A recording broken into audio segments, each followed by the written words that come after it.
All right, we are back with episode 24 of Shoot the J. We're one episode closer to our milestone episode. That's right. To our left, we have Tyrone Jackson doing the jump shot and the kung fu, or whatever he was doing just then. And then we have That's what I got to do Jackson. these days. What's that? That's what I got to do these days. Keep y'all off me, you know. Keep your kung fu down. And Don below. Mm-hmm. Well, guys, we start off the same way. What are y'all drinking today? The remnants of a Moscato. Oh, okay.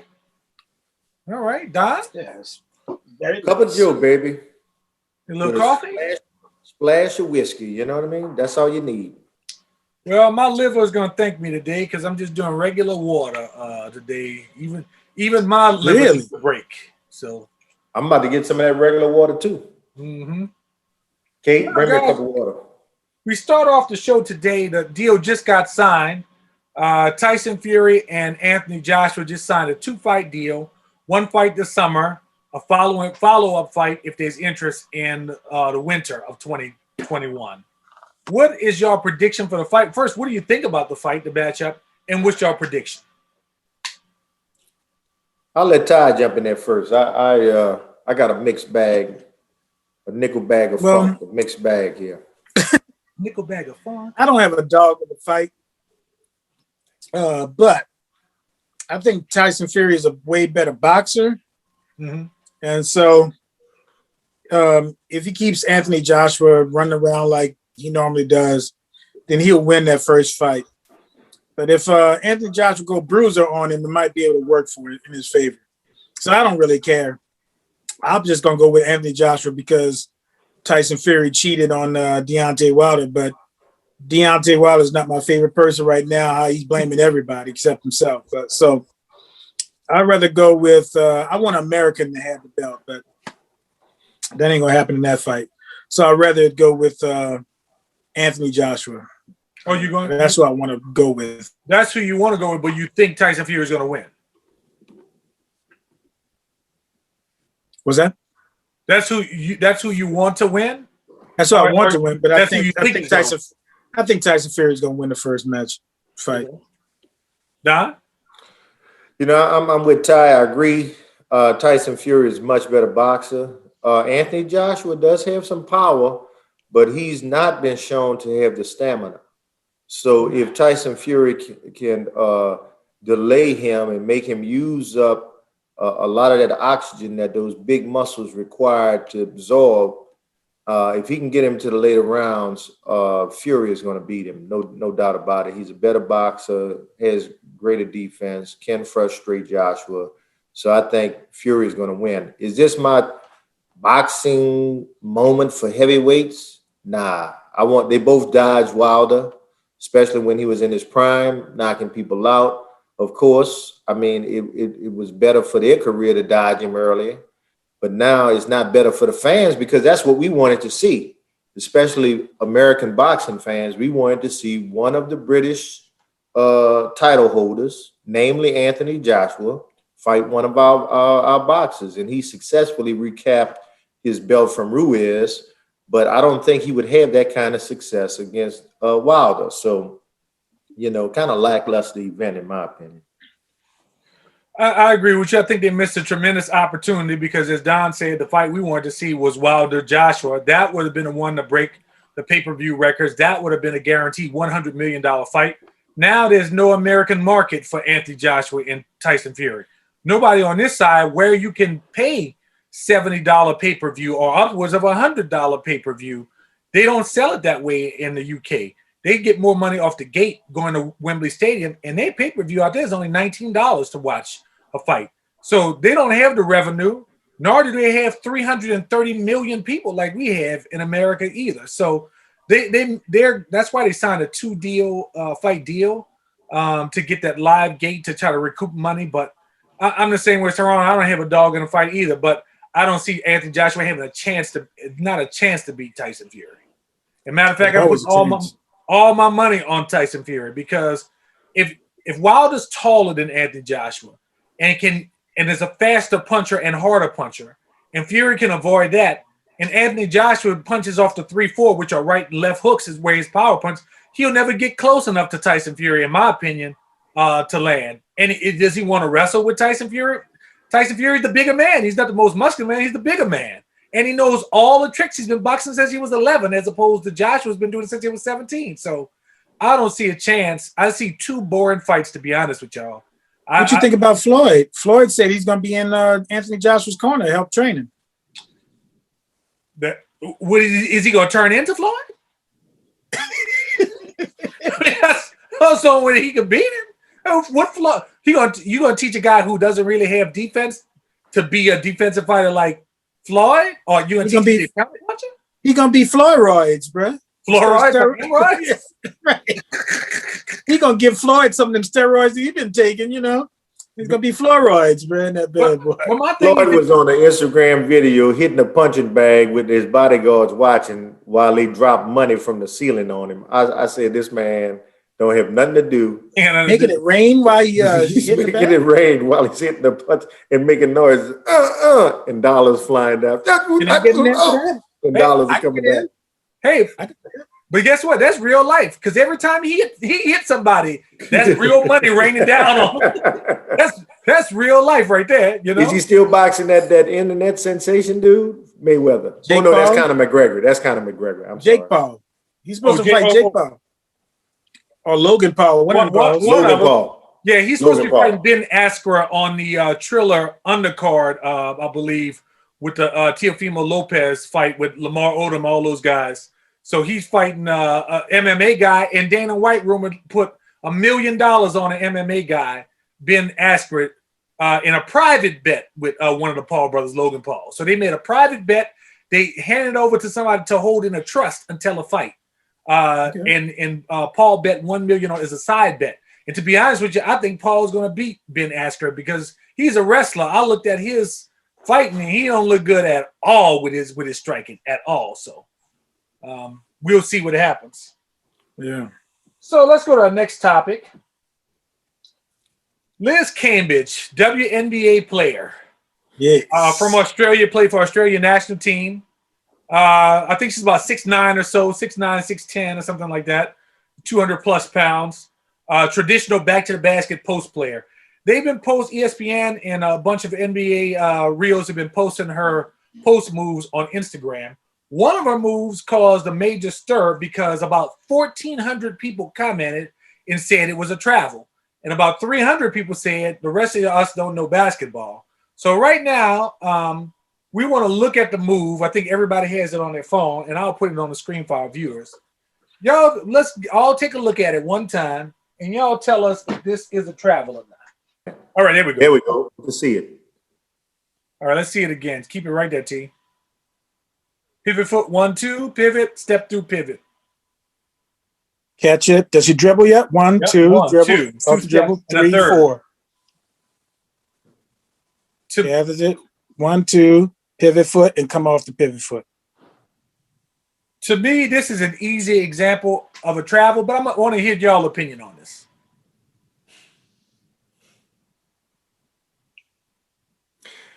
But basically, what I'm saying is you take your dribble. That's your 2 steps right there going into the fake. So she took her dribble and got her 2 steps right there. Yes. Now, had she caught the ball and then took her 2 steps, then she's okay. She caught it, she dribbled, and then she established 2 steps with the fake. Then she took another step. That's a travel. That's a travel. You can't establish your pivot foot and then take another step. Yes. After you. And that has been my bone of contention. So what the rules say is that you can leave your pivot foot to shoot. And what people online have been saying is you can lift your pivot foot. But what she's doing here is she's lifting her pivot foot to take an additional step. Okay. Yeah, you cannot do that. Also, on her 3rd step, the ball doesn't even leave her hand until after she takes her 3rd step. So it'd be one thing if she does like a little half step off of the pivot and releases it before that other foot touches. The ball doesn't even come out of her hand until after the 3rd step is complete. She's midway through her 3rd before the ball is released from her hand. So I'm saying travel in this. I think that's an easy call. I mean, people confuse catching the ball in the post and getting 2 steps. Yes. But if you dribble, you have 2 steps. All right. If you dribble and then you pick your dribble, you have 2 steps once you pick your dribble up. So she used her 2 steps for a fake, a up fake. Then she took an additional step. That's a travel. As soon as she did that. Yes. Had she not use her steps as a fake as opposed to using it to the basket, then she would have been okay. Yes.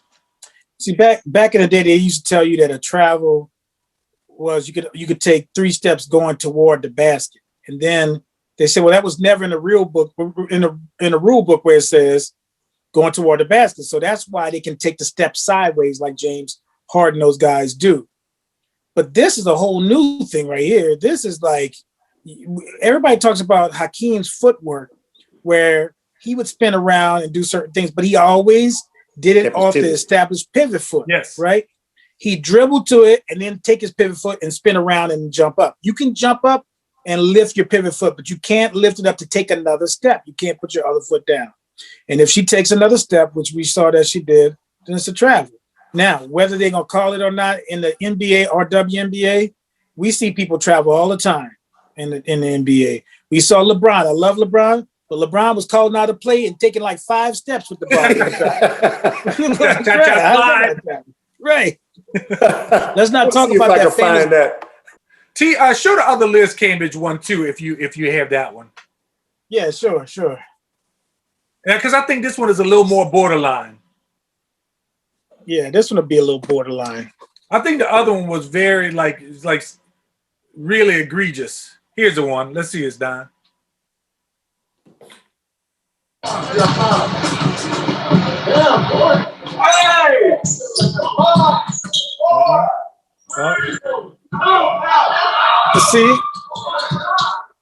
See, that's the same thing. She takes her pivot foot up.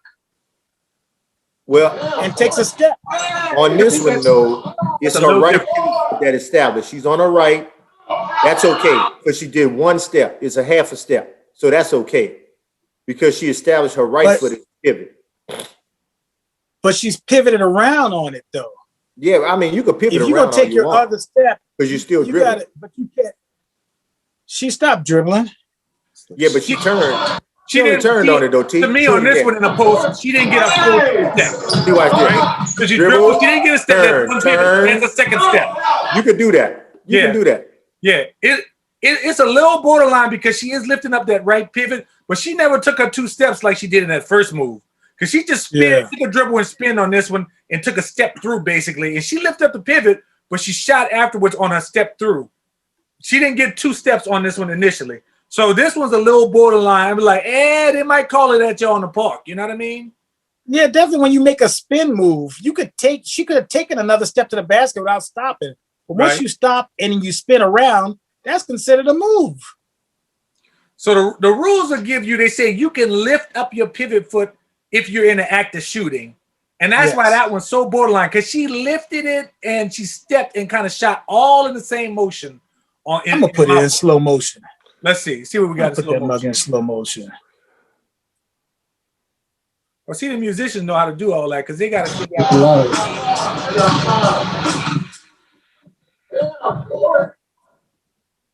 Ooh.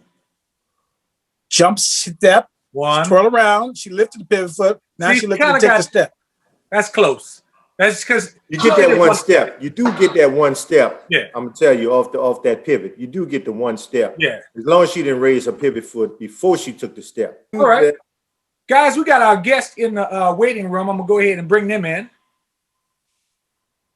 Oh, wait, can I show you another one? Oh, there was another one at the time. Let me show you another one. You can bring your guests in. All right, y'all tell me what y'all think about this one. Well, let's see.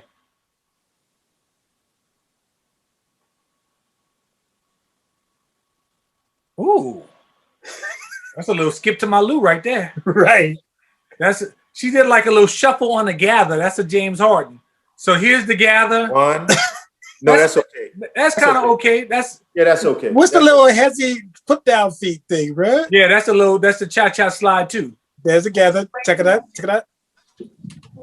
It's borderline. We'll ask.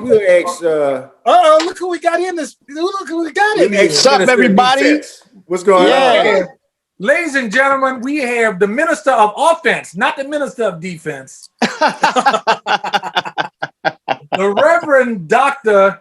Jonathan Richardson, Carlton Richardson, joined us from New Orleans East by way of North Carolina. Yeah, it's good to be here, everybody. I appreciate you for inviting me on the call. Hopefully I have something beneficial to say. I know I'm here with all these folk that got PhDs in sportsology, but I just want to be able to kind of contribute what I can contribute. You know, I believe that we can love Jesus and sports at the same time. And I hope that I have something to say that can at least be at a level that it can contribute to this highbrow conversation. Well, you know, my PhD is from BYU, Backyard University. I understand. And last I heard, they was in the March Madness. They was, last time I heard, y'all, Backyard University was making a run. They was making a run. What was the what did I want to ask you just now? Can't think of what it is about. No, you said about that you can love Jesus and you can love sports at the same time. The way some of these teams are playing, they're gonna make you call his name a lot. I can tell you that much. Yeah, a whole lot. And the funny thing is that sometimes they call him too late, Doc. They call him too late. Like, the Lord be like, if you call me in the first quarter or the first of the season or before the season, you be all right. You can't ring the bell and. I know you call him when you want him, and he's always on time. But come on, Doc. I'm telling you, this seems like desperation. This don't seem like an earnest prayer. This seems like you know what I mean? Yeah. we got to ask him about this travel move by Liz Cambage. Let's go back. Tyrone, you sure you had the best view on your screen? The topic we had earlier was this a travel by Liz Cambage? She's a WNBA player. Tyrone's going to put up so that you can see it. Yeah. What do you say? What are your thoughts on that? I didn't see it. You saw Tyrone. Look at Tyrone's screen, top left. You know what? He might not be a gallery view. All right, hold on. He must not have it on active speaker. Hold on. I got. Hold on. Yeah, hold on. Go ahead. View. Okay, this. No, I think. Look at you talking about the spin move, and then she stepped. Yes. Yeah. Hold up. I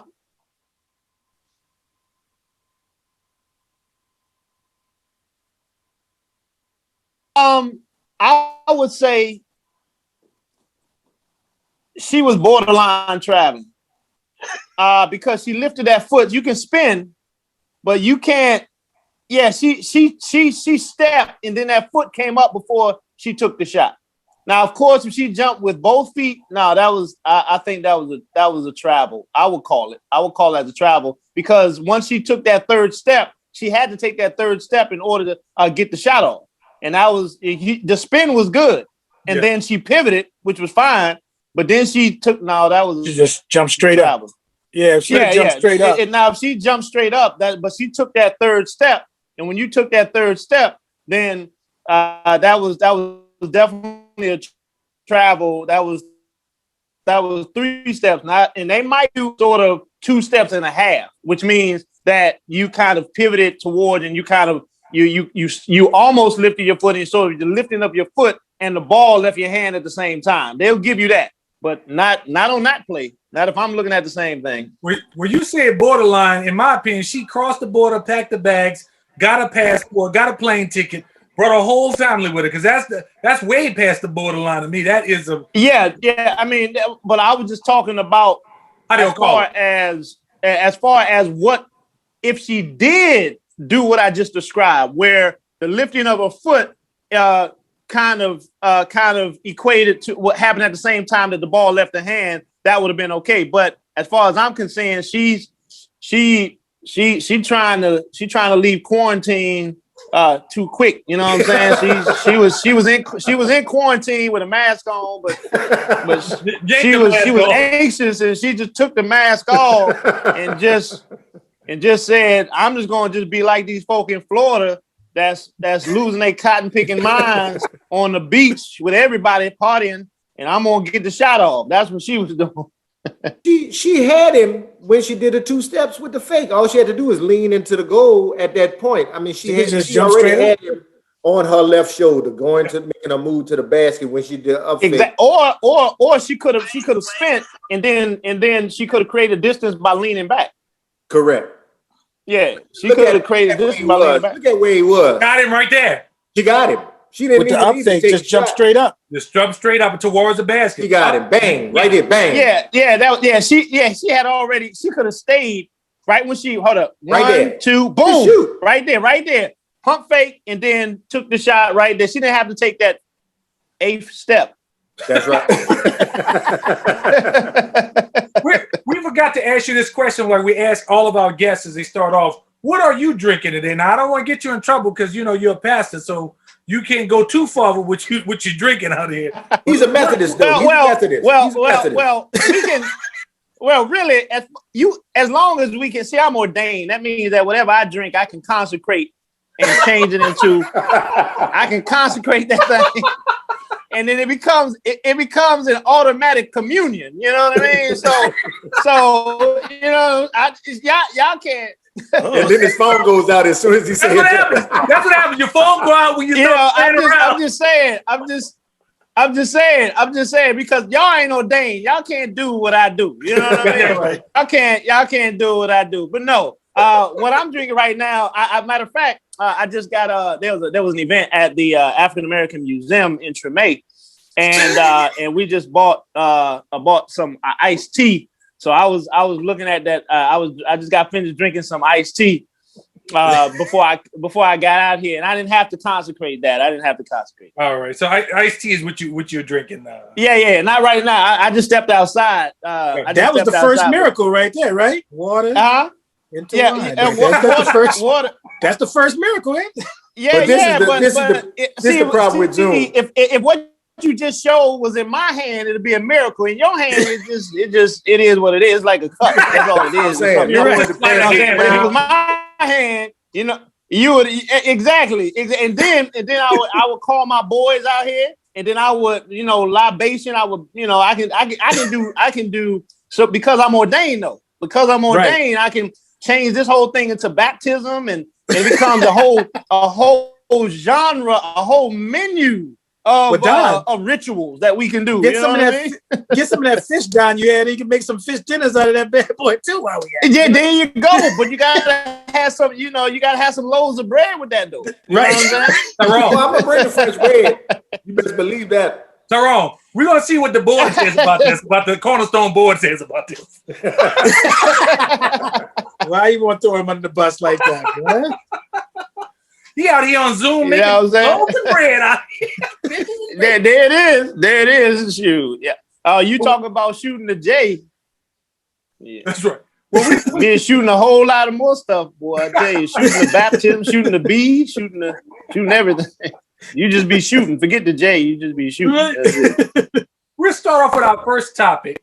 Everybody's talking now about the NBA MVP race. Who do you think should win the most valuable player award for the NBA?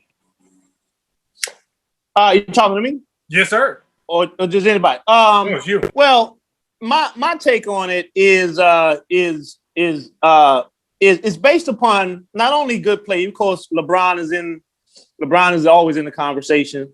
But in my humble estimation, being amongst such astute, esteemed sports aficionados that I'm in my humble opinion, I always measure it not the individual itself, but what does his performance, when he takes his performance, is it within the midst of a certain context? Meaning that it's one thing to be the superstar on your team and you have certain aspects around you to kind of help you with what you're doing, right? Yeah. What you're trying to do.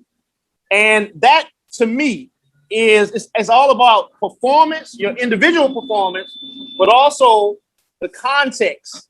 I'm sorry, I got the garbage men coming through. The individual context that your performance happens in. And I think that those players that perform well inside of a context that's not necessarily the best should get more looks as far as awards and others. So with that said, I think that with regards to the running is concerned is Damian Lillard. I really do think that he has less to work with. And not only that, from what I understand, they're not really treating him predicated upon the organization is not really treating him. They could be treating him a little bit better than they are. Now, you all may have some other information, but when I look at, first of all, how the organization is treating you, number two, what is the context of players? What's the formula of players that you have around you? And then you look at the results of what you're doing with your talent. Those three, looking at those three, I have to say Damian Lillard is sort of at my top list. That's a good take, Don. I mean, Yeah. I gotta agree with Jonathan. And I'm not gonna call him by his official name on the show unless he wants me to. He froze up for a second, but I do agree with that. The fact that Dame Lillard has stepped up to a whole nother level. I mean, it really makes you really think when Jonathan brings up those different contexts, because a lot of times we look at who's the highest scorer in the league to kind of judge who the MVP is, but just like Jonathan says, when you bring up those other contexts and the fact that now Damian Lillard is playing with a team who's not revering him in that level, and really his number two in command, McCollum, is struggling to come back. He couldn't hit a beach ball in the ocean the last couple games I saw him, because he's still trying to find himself back on the court, and Dame is really carrying the team. So I gotta give a strong vote that way. And then I got to look at LeBron too, because now AD is out the picture, but they're still managing to find a way to win. And who is his next best player? And that's AD, and he's on the bench. So I got to give LeBron. And then you got to look at Giannis. I mean, without Giannis, the Bucks do not go very far in the East. And I would think another person to watch, another team to watch is Philadelphia 76ers with Joel Embiid being out. With him being out, we're going to see what they're made of, and can they continue to string a bunch of wins together. I think I would have to go with, you could go with LeBron every year, especially what Pastor Richardson was saying about not just your individual statistics, your overall value to the team. If you go out, what happens? And we know if LeBron goes out, just by him taking care of his body, his conditioning, what he put into his body, his stretching, all that, to enable him at that age to play at such a high level, it would be a detriment to the team without him. I talked to Dave the other day. I was like, all he needed was another scorer in Schroeder to come back, and now they on a 5-6 game winning streak, But I would have to say Chris Paul with the Phoenix Suns. Oh, that's a good pick. Really? Oh, yeah, okay. Because Devin Booker has been having an MVP type season, yet in the bubble, Phoenix was like almost undefeated their whole time in the bubble. They didn't quite make the playoffs. But Chris Paul leaves OKC, and they're just an okay team. He goes to Phoenix, and he's elevated him to the number 2 spot in the West, which is already a hard division, competitive division. I like Damian Lillard, and I think he's surrounded with much better players than everybody that we talked about, including the Lakers. And Giannis is going to be getting some more help. He's got a squad. Remember last year, the team that beat Miami, when they beat Miami in the playoffs, that 1 or 2 games, Giannis wasn't even playing. It was Chris Middleton had a big game, and now they get PJ Tucker is going to be with them with Milwaukee. So PJ Tucker just got traded from Houston to Milwaukee Bucks. Really? Yep. Yeah. So to me, when you saw what Chris Paul did with OKC, what he did with Houston first, and when he got his hamstring got messed up, whatever, and he lost that game to Golden State, Then you see him go to OKC, get traded for Russell Westbrook, gets the same identical players, and he almost beats them. They were supposed to be then he goes to Phoenix and turns that franchise around to the number 2 seed. I think that he's the MVP in my book. That's a good take. It's so much confusion with the MVP race because you never know, is this the most valuable player in the league or is this the most valuable player to a team? And those two things mean different things. I like to play musical chairs. If I take Dame Lillard and put him in Philadelphia, will they still be 28-13?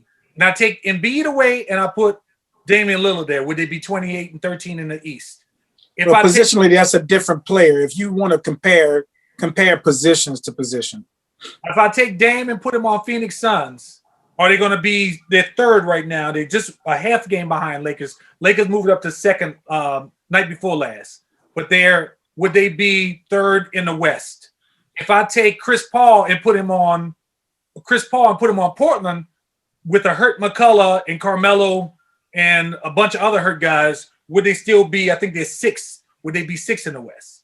If I take LeBron off any one of his team and put him anywhere, Milwaukee, Philadelphia, where, what would they do? I mean, it's the greatest player in the world, though. Right. Well, true. It's the greatest player. LeBron is not playing with two reasons. LeBron is my pick. LeBron is not playing with one starter on his team right now.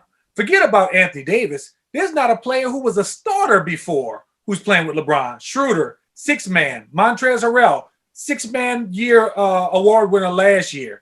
Marc Gasol is hurt. Kuzma coming off the bench. KCP came off the bench in Detroit and came off the bench when Lonzo was playing for Los Angeles. He's not playing with one starter. Caruso, not a starter. G League player. THT, G League player. So there's not one starter that LeBron is playing with, and they're the second in the West. And also, I'm going to let you go down. Also, LeBron leads the league in defensive win shares. Statistically, he's the best defender, and also he's leading the best defensive team. Whereas Jokic, we know he doesn't play defense. Dame, subpar defender.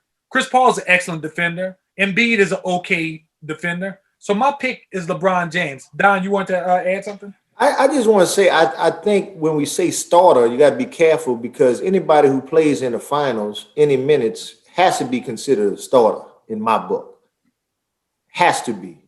So KCP, Kuzma, all of those guys played in the NBA finals last year. You got to be considered a starter in my book. I don't agree with that. Go ahead, Rick. Yeah, I got a question. Okay. In you all's analysis of who the MVP should be, and I appreciate your dichotomy that you're setting up as far as the MVP for the team, MVP for the league. My question is this: how much are you all included within your analysis the system that they're in? Because every team has a certain system, right? Like, take for instance, and every team has a history, and then that history has different systems based upon the coach or what have you, right?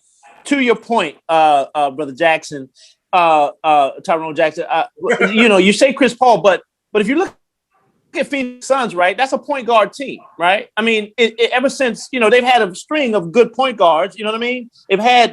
They seemingly have a system that's fit for what type of player he is. So therefore, it might be the fact that he's in a system that kind of creates a space where he's performing where he needs to perform. So and I want to back up and say, to what degree do you all consider the system in your pick for the MVP? Because it may be more the system. And I'm not saying that LeBron can't work in any system, and quite frankly, if you put LeBron anywhere, the system is going to change. Okay. So if the system was the same, all right, how does that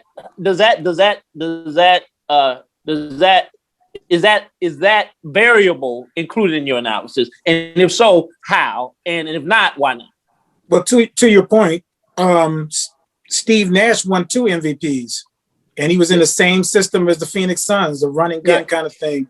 That proves my point that Chris Paul could win it based on Steve Nash winning it twice. Whether he deserved, I know this is a bone of contention with Dave, because he don't believe that he should have won the MVP those 2 years, let alone 1 year. But yet he still did win it, And But I agree. It's as we saw with the Patriots, we always thought that it was a marriage of Tom Brady and Bill Belichick's system. Tom Brady went and said, okay, I'm going to win one without this system, without being attached to Bill Belichick, which to me made him the GOAT just by doing that, because he was definitely tied to Bill Belichick by the hip until he won one by himself. And I think with LeBron, like you said, LeBron's system, he's going to bring his system wherever he goes. he historically gets rid of some of these young players, gets some veterans around him. He gets a big man, a 3-point shooter, and people who are going to put defense on it. But hey, Jordan was the same way. Wasn't Jordan? Did Jordan not play in a triangle? He was never successful outside of triangle, right? Mm-hmm. And when he went to Washington, he played for the same system they had with Doug Collins when Doug Collins was the coach for the Bulls, and he did. So the system is negligible. Is that correct? No, the system has everything to do it, but it's not the MVS. It's not the most valuable system. It's the most valuable player. Yeah. So that's a good point. I mean, to me, and I'm gonna get to Don's question in a minute. To me, there's only two players that influence winning the most in the league currently playing today is LeBron and Chris Paul. Wherever they go, they win. Chris Paul went to the Clippers. They got to the Western Conference Finals. Chris Paul went to OKC and he had a 2% chance of going to the playoffs, and he got him the 5th seed. They played the Rockets within 1 year of him being there. Phoenix Suns missed the playoffs last year. You add Chris Paul, they're in the number 3 spot. LeBron James goes to a team that won 21 games the year before with Cleveland, and they go to the finals. Okay, for 4 years straight. He goes to the Lakers where they hadn't been to the playoffs in like 7 years or not, some strange amount of time. They go to the finals when he plays a full healthy season. Like, to me, influence in winning, those two players are just unmatched. Nobody influences winning more than those two players. And Don, I'm gonna disagree with your thing about the starters and if you play in the finals. I still don't count Matthew Dellavedova a starter. He went to the finals. He played in the finals all 6 games when they played Golden State. The guy's not a starter. He played starting minutes, but is he going? He got money off of that. And he got money when he went. He got money and a shoe deal when he went to Milwaukee. Then he got cut from Milwaukee after that year. Exactly. But in my book, that doesn't, just because you play doesn't make you a starter. I think you could be the last man on the end of the bench and you can play out of necessity. I agree. Starter player in the NBA. So to piggyback off of Pastor Richardson's comment about the system, so he was valuable as a starter in LeBron's system at Cleveland, but he wasn't a starter elsewhere in their system. He was valued in LeBron's world as the last man on the end of the bench, and Kyrie's hurt, and Kevin Love is hurt, and by necessity he had to go in because he wasn't particularly great in that system. He played good defense, but he wasn't great in that. I'm about to say you can't discount his defense because he kept Kyrie Irving from playing defense on their best guard for the opposing team. You always need that two-way player, so you can't discount him as not valuable or not a starter in that system. I agree with you. I'm waiting for the two-way player. Where's one? I see one way to defense. Where's the offense? He can score. I'm looking for the he can score. He was known to drop the threes or make timely layups. I'm gonna defer to my players who play guard more than me because I'm more of a forward/center. But I'll ask their opinion. You know what I'm saying? Let me say this. Brother Richardson is a guard. Let me say this before you take over, Jonathan. Yeah. LeBron James, this is my analogy with him. LeBron James is expanding foam. If you have a crack in your hull, he can expand to cover all those loose areas. And that way guys can just be one thing out there. Okay? Because if you got a problem on defense, he could show up your defense. If you have a problem with system ball, he could run the point. If you have a problem covering a big, he could switch on it. So he can cover a multitude of sins, since we're going to go in a religious analogy. Okay? So the handicaps that players. You're not ordained. You're not ordained. Yeah, exactly. You're not ordained, man. You can't do that. No,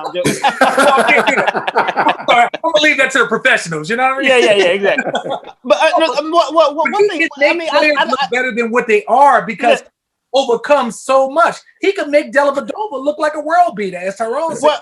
I think there's one thing with regards to LeBron that we're really not sane and is sort of in the air, right? If you look at wherever he goes, all right, he is, yes, the most valuable player, but understand he has a little bit more juice than the regular player when he joins the team. You talk about what he did with he went in and became the GM / starting. I mean, understand that, LeBron is it. I don't know. It just means to, I don't know. Everybody says, well, LeBron, and I'm not taking anything from him, but we have to look at it and say, let's talk about the elephant in the room. Wherever LeBron goes, he's going to choose the people he took when he left Cleveland. He took folks from Cleveland to you know what I mean, and so what I'm saying and took is people off the Lakers. you know what I mean. So I think Move. and I'm not saying that all I'm saying is that if you are listen, if I go to a team, you're talking about a point guard. If I go to a team and I can choose the folk around me, shoot, I'll be MVP. That's like walking in the French quarters with Mike Tyson with you. You ain't losing no fights, you know what I'm saying? I mean, but I just wanted to put that on the table as we talk about who the MVP should be, because understand you can, and I'm not saying he's cooking the books, but what I'm saying is you can, if you look at LeBron, you can he's different. And mind you, you can engineer an MVP. You can engineer it based upon his model, right? Go ahead, because I have an answer to that, but go ahead. Why haven't y'all mentioned Kevin Durant or James Harden? Well, especially Kevin Durant. Go ahead. No, go ahead. The reason why I mentioned James Harden is because I'm really looking to see whether or not James Harden has that defense. Oh, I'm really looking. He's not on that system. You're arguing about system. Look who's the coach. Steve Nash and Mike D'Antoni is the assistant coach. They ain't not doing any defense. No. Well, let me say this. Let's go back to your question about engineering the team, that you could bring who you want with you, right? I seem to remember last year Kawhi Leonard brought Paul George with him. That was a condition of him going to the Clippers. I didn't see them win nothing. Like, a lot of people could say, I need this, this, and this. They ain't won nothing yet. I mean, we see Milwaukee. I mean, we see Brooklyn saying, I want Kyrie this. We got to see if they win something. LeBron has not just proven that I can take guys with me. I'm going to get you to the promised land and we're going to win a ring. That's why he has a cachet. They got a lot of coaches in the league who wouldn't be champions if not for LeBron James. Okay? So he's got the cachet with him to say, I will make it work because I'm a tried. He hasn't won everything. Commodity. Who's that? LeBron. He's been to the dance with a lot of people, but he hasn't won every dance. But he won a lot more than a lot of teams, though. Just that one. Oh, yeah. He got there, but I'm just saying it's not as easy cookie cutter to say put LeBron on. You're going to win a championship. Well, I mean, he's proven wherever he goes, he's going to win a championship. Not every year, but he will win a championship wherever he goes. He won in Miami.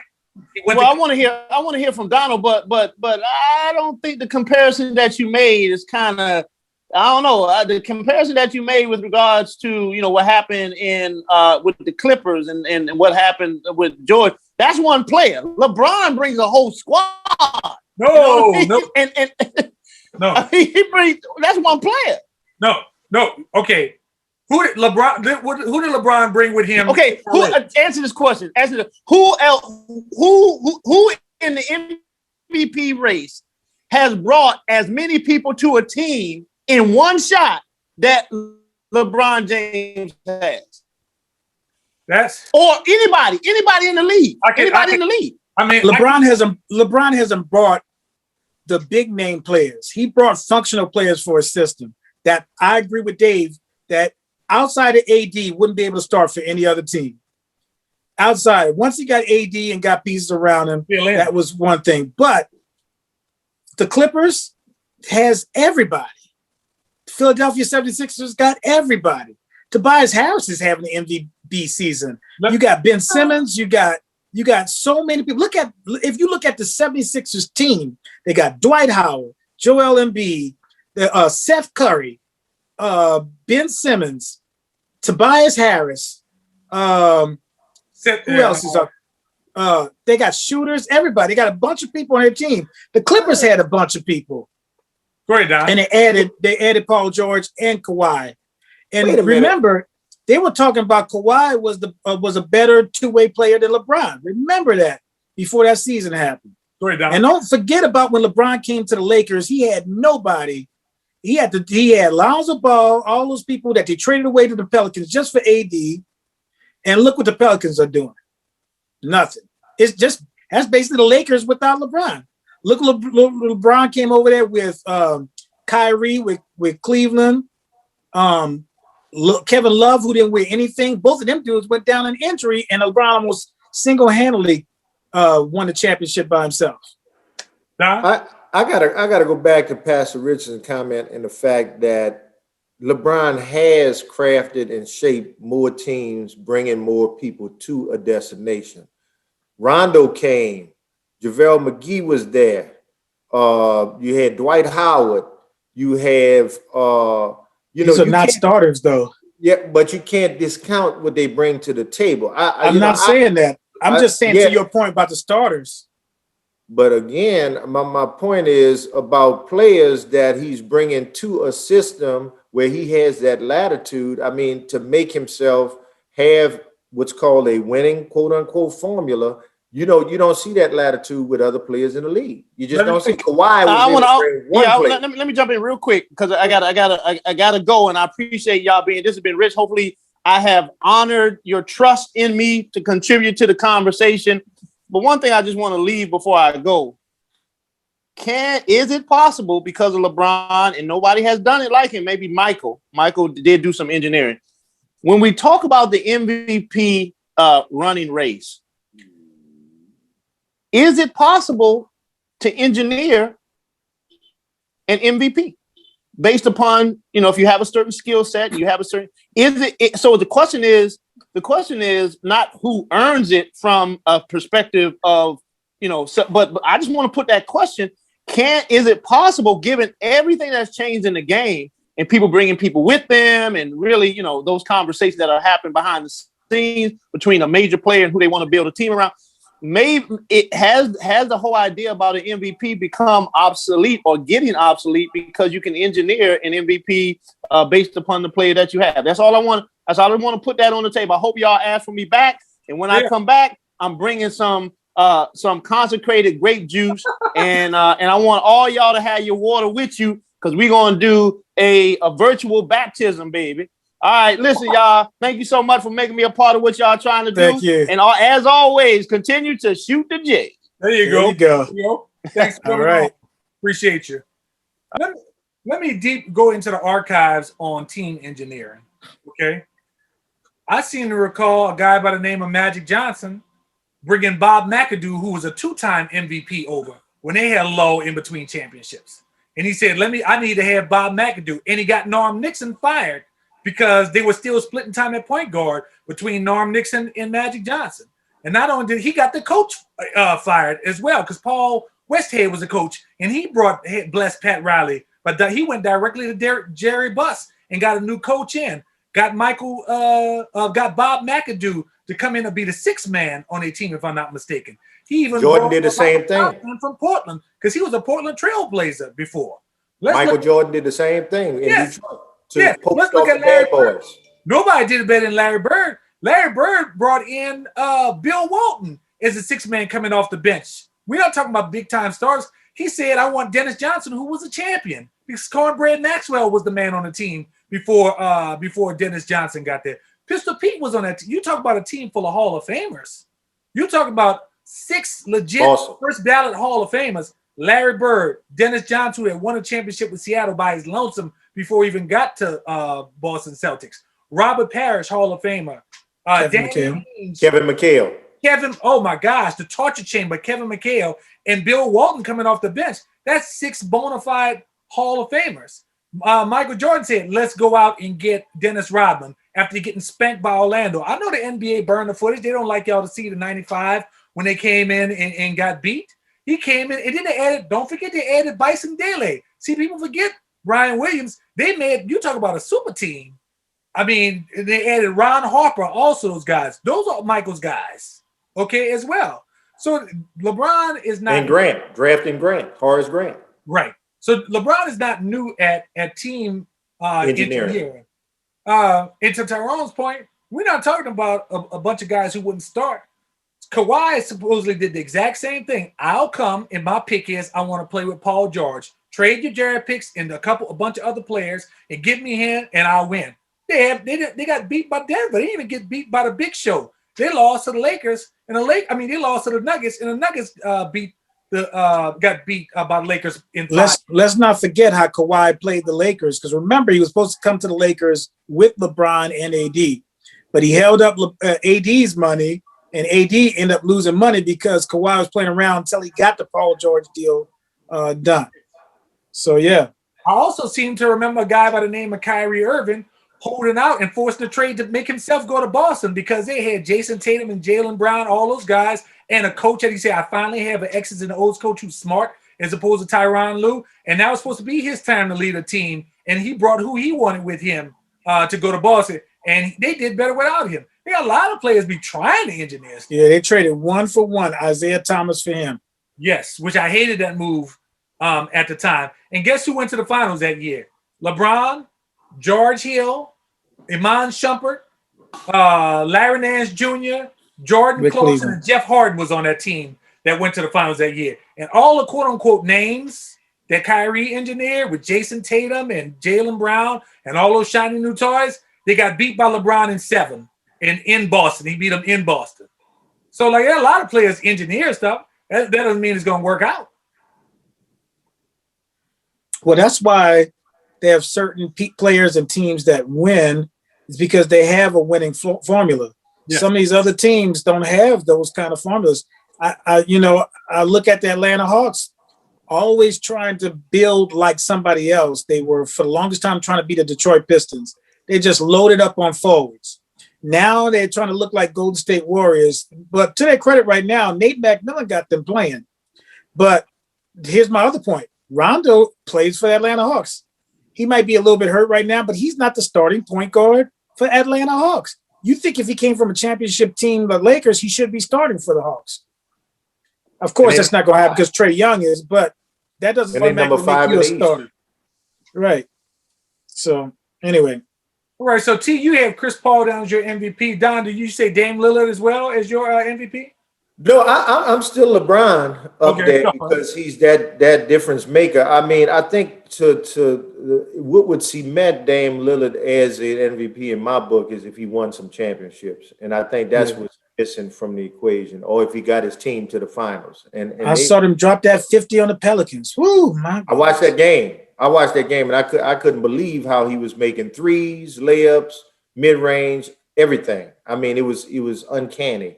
You put a 50-piece Manchu on him, bro. Dave, you got to talk to Pastor Richardson and ask him who he want to play 2-on-2. That's what I wanted to. I already know the answer to that. I already know the answer. He gonna pick Don. Dave. Oh, he's picking Don. No, that's Team Don. No. He's gonna pick Dave. Really? Yeah, I think he's gonna get. I think you gotta play against Dave, bro. The next time we get on here, watch. Mark my words. Dave, you can just ask him in the text, bro. Just ask him and throw it in. I'm gonna ask him right now, and then I'll show y'all the screen. Okay. See if he responds right away. So Don, you say LeBron is the MVP, but I think he is too. But you know the reporters and stuff might not pick him. So who you think they would pick as MVP? They may go with Giannis again. I mean, if you look at the numbers Giannis is putting up, especially rebounding, defensive-wise, along with his scoring, and that they're trying to make a real push for it. If you look at them right now, they are number 3 in the East. They may go Giannis, or they may go KD. Now, KD... I thought you would say KD, because I remember you were saying from the beginning how KD is making the Brooklyn so much better. I do. I think what's hurting KD is his inability to play consecutive games. I think the more games he plays, he'll be back in that question again for MVP running. But now that he's hurt or rest, I think they have him on rest right now and watch. Kyrie and Harden is basically running the team right now. Now, it may be a smart strategy. that they're deciding who they're resting every night while they continue to keep that status because they're at number 2 status. We're really half game behind Philly. So I mean, the Lakers are doing the same thing with Anthony Davis, right? that's right. They're They do resting the him. same thing. Same I mean, thing. he could come back and play, but they said, let's get you all the way healed up. The same thing with KD. Exactly. Because I heard the players say, you're always playing hurt. That's crazy to me. Like, you're always playing through some type of injury. You're never really fully 100%. That's crazy.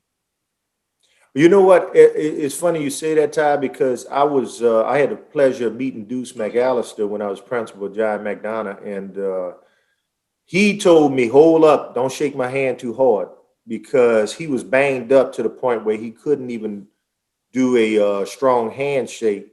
And as a premier running back at his size, you would be thinking, oh, this guy's made of steel, but it's not true. They truly have to have that time to recover. Games. I mean, they really get bruised up and have nagging little issues that they have to work through while they're playing. You know, that's why Calvin Johnson, Megatron, the receiver for Detroit, retired early. Yeah, he said it would take him an hour to get out of bed. I was like, an hour? He said half an hour just to sit on the side of the bed, and then that other half an hour just to be able to get to his feet. I'm like, that is crazy. And he's a specimen. And he's a specimen of an athlete. I mean, when you talk about built at 6'5" or 6'4", built and solid. So imagine, other players and their body types and to have to, I mean, Deion Sanders had a lock scooter in his house because he couldn't, he's riding a lock. I mean, just do all those steps every day. I know his house is huge, but still. Right. All right, everybody. We're coming up on our 25th episode, which will be next week. We'll have a special guest at that point. But as always, thank y'all for tuning in and watching. I don't know what Toronto's doing.